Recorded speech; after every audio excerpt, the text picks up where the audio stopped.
তারা যখন দেখতেছে মাঠের অবস্থা এত আর ভালো নেই, এলা আমরা টাকালে নামে বইছে, টাকার নাকি বস্তা উপজেলায় উপজেলায় যাওয়া শুরু হয়েছে। আমরা প্রশাসনকে স্পষ্ট করে বলতে চাই, এই পঞ্চগড়ের প্রশাসন, আপনাদের যদি মেরুদণ্ড থাকে, গার্ডস থাকে, তাহলে সকল দলের সাথে একটি সমান আচরণের মধ্য দিয়ে সুষ্ঠু নির্বাচন নিশ্চিত করুন। যদি এটা না থাকে, দয়া করে প্রশাসনের চেয়ারটা ধরে না রেখে এই চেয়ার ছেড়ে নিজের যেটা জায়গা সেই জায়গায় চলে যাবে।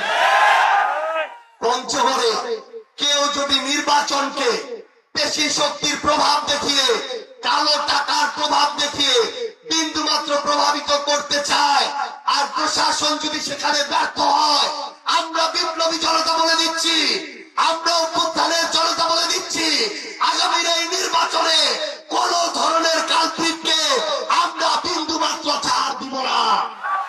প্রশাসন যখন ব্যর্থ হবে,